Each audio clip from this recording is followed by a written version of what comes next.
Verstappen, vainqueur du Grand Prix du Japon. Vettel, bientôt de retour en F1. Au revoir Tesla Model 2. L'Audi 50 fête son anniversaire. Et une BMW se transforme en dragster. C'est parti pour Automoto Express.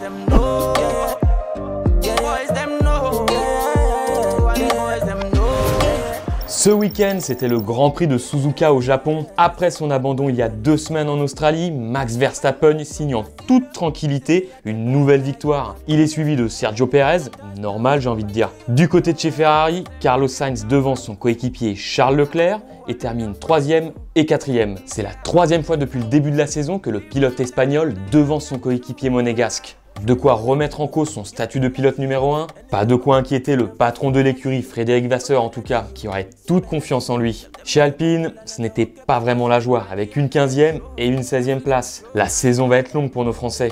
Et enfin, est-ce que Daniel Ricciardo ne serait pas en danger? L'Australien a fini dans les barrières dès le premier tour, après un accrochage avec Alexander Albon. Les deux pilotes s'en sont sortis indemnes, mais il y a vraiment de quoi se poser des questions sur le niveau de Ricciardo. Lui aussi devancé par son coéquipier Yuki Tsunoda, l'Australien a du mal à se sentir à l'aise dans sa monoplace. Quand on sait qu'il a chippé le baquet de Liam Lawson, c'est à se demander si les positions ne vont pas de nouveau s'inverser.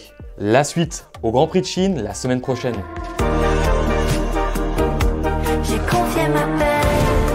Vettel bientôt de retour en Formule 1? Toujours en F1, voilà une nouvelle qui va plaire à de nombreux fans. Sébastien Vettel, quadruple champion du monde, a laissé entendre au micro de la BBC qu'il pourrait revenir dans la compétition. Déjà en test pour les 24 heures du Mans avec Porsche, le pilote allemand affirme être attentif au marché des pilotes et étudie les possibilités. Avec Lewis Hamilton qui partira de Mercedes pour aller chez Ferrari, il y aura donc une place de libre. Un pilote allemand qui termine sa carrière dans une écurie allemande, ça vous dit pas quelque chose ça? Eh oui, un certain Michael Schumacher l'avait fait avec Mercedes pour 3 saisons entre 2010 et 2012. Ce n'est pas pour rien qu'on surnomme Vettel Baby Schumi. Personnellement, rien que d'y penser, moi ça me fait rêver. C'est ce qui m'amène à la question du jour. Si Vettel devait revenir en Formule 1, dans quelle écurie devrait-il signer? Dis-moi ta réponse en commentaire.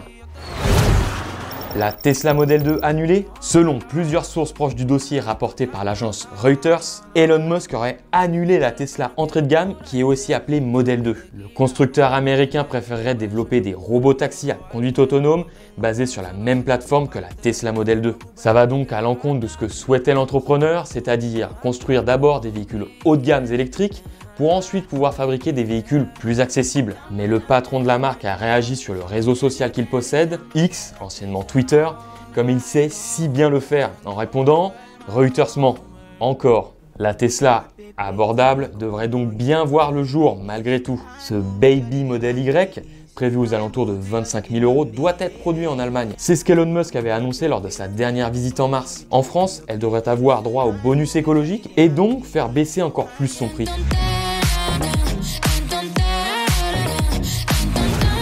L'Audi 50 fête son anniversaire. Il y a 50 ans, Audi lançait la 50, sa toute première petite voiture. Comme Peugeot avec la 104 ou Renault avec la R5, il fallait à l'époque une voiture économique et abordable pour faire face à la crise pétrolière. L'Audi 50 répondait à tous les critères avec un petit moteur 1,1 litre de 50 ou 60 chevaux, 3,50 m de long et seulement 685 kg sur la balance. Et si ce look vous est familier, c'est normal, puisque l'Audi 50 a servi de base à la Volkswagen Polo. Il n'y a qu'à les voir toutes les deux à côté, elles se ressemblent comme 2 gouttes d'eau. 4 ans plus tard, en 1978, Audi met fin à la 50 et préfère se concentrer sur des modèles plus haut de gamme. Il faudra attendre les années 2000 pour revoir une petite Audi, l'A2, à la carrosserie en aluminium et au design très spécial. BMW se transforme en dragster. Quand vous avez de l'argent et que vous aimeriez avoir 1500 chevaux sous la pédale, vous pouvez vous offrir une Bugatti Chiron. Ou sinon, vous pouvez partir sur une bonne grosse préparation moteur à la Fast and Furious. C'est exactement ce qu'a fait un garage américain avec une BMW M240i. D'origine, le 600 lignes du coupé allemand développe 374 chevaux. Il en fait donc désormais 1500.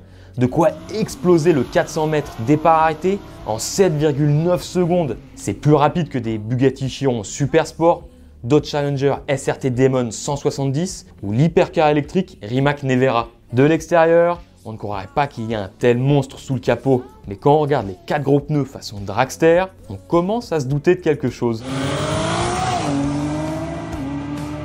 Déjà la fin d'Automoto Express, on se retrouve demain pour faire le plein d'actu. D'ici là, portez-vous bien, bye!